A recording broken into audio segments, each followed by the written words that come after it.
మహేష్ గారు, అసలు ఈ సంకల్పం మీది అని రాఘవేంద్రరావు గారు చెప్పినట్టు మీకు భక్తి ఒకవైపు ఉండి షిరిడి సాయి వరకు తీసుకురాగలిగిందండి.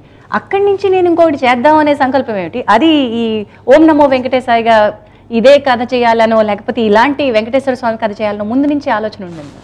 ఓం నమో వెంకటేశాయ, గోవింద గోవింద. ముఖ్యంగా అన్నిటికంటే ముఖ్యంగా అమ్మ నాకు షిరిడి సాయి గురువు. ఆయన సినిమా తీసినప్పుడు రాఘవేంద్రరావు గారు ఒప్పుకోవటం, నాగార్జున గారు ఒప్పుకోవటం, ఆ సినిమా తర్వాత నాకు మంచి మిత్రుల్ని, మంచి ఫ్యామిలీ మెంబర్స్ని ఇచ్చారు. బాబా రాఘవేంద్ర గారు, నాగార్జున గారు ఈజ్ మై బెస్ట్ ఫ్రెండ్. ఈరోజు ఆ సినిమా తర్వాత దాని తర్వాత ఒక ఫీలింగ్ ఉంది. ఎందుకంటే మాకు కులదైవం వెంకటేశ్వర స్వామి. నేను ఎప్పుడు ప్రతి సంవత్సరం అక్కడికి ఒకసారి కానీ 2 సార్లు కానీ పోతాము. సో నాకు మైండ్లో ఉంది ఎప్పుడైనా వెంకటేశ్వర స్వామి మీద ఒక కథ తీయాలని. బట్ రాఘవేంద్ర గారితో ఎప్పుడు ఏంటంటే ఒక అసోసియేషను, రాఘవేంద్ర గారితో, నాగార్జున గారితో ఇంకో సినిమా తీయాలి. పోయినప్పుడల్లా సార్ ఎప్పుడైనా మంచి అవకాశం ఉంటే దేవుడి సినిమా నా కోసం మీరు చేయండి అని చెప్పి. సో సడన్గా సార్ పిలవడం జరిగింది. ఓం నమో వెంకటేశ ఇట్లుంది అనుకుంటున్నామని. కానీ నేను ఇమీడియట్గా మీరు ఎప్పుడైనా మొదలు పెట్టండి సార్, మంచిది.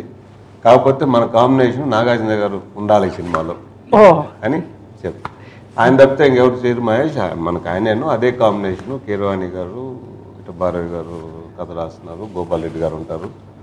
అంటే ఆ కాంబినేషను ఇదంతా ఎట్లుంటుందంటే ఫ్యామిలీ లాగా. నేను షూటింగ్ కూడా 2 సార్లు పోయింటానమ్మా. మొత్తం డైరెక్షన్ ఆయన చూసుకున్నారు.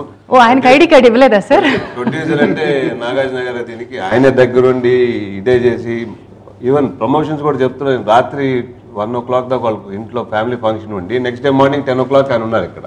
సో సొంత సినిమా లాగా, అంటే it's like a family. Important. అన్నిటికంటే ముఖ్యమా ఈ సినిమా మేము తీయాలి ప్రాసెస్లో ఒక పద్ధతిగా ప్రతి షూటింగ్ రోజు ఒక స్వామి ఫోటో, పూజ, అందరూ నామాలు, డిసిప్లైన్ అందరు పద్ధతిగా చేసి అందరికీ ఒకటే ఇంటెన్షన్ ఏంటంటే ఈ సినిమా చూసి ఎంతమంది తిరుపతికి పోతారు కొత్త వాళ్ళు, న్యూ జనరేషన్ కానీ స్వామి గురించి తెలియని వాళ్ళు, అక్కడ జరిగే పూజలు. ఈరోజు వెన్నదీపం అనే సింపుల్, మనం అందరం పోతాం. వెన్నదీపం ఎందుకు పెడతారో మనకు తెలియదు. డైరెక్టర్ గారు దాని గురించి తెలిపారు. వెన్నదీపం అంటే ఏంటి, తోమాల సేవ అంటే ఏంటి, ఇట్లాంటివన్నీ కొత్తవి.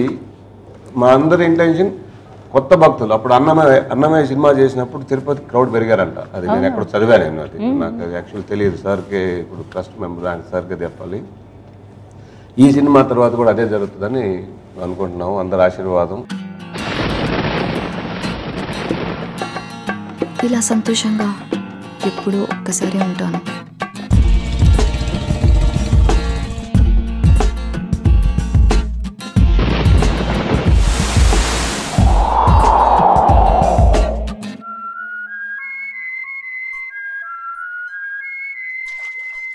నాలాగా నచ్చినట్టుగా బతికే అమ్మాయిల్ని చులకనగా చూడడం ఈ ప్రపంచానికి బాగా అలవాటు.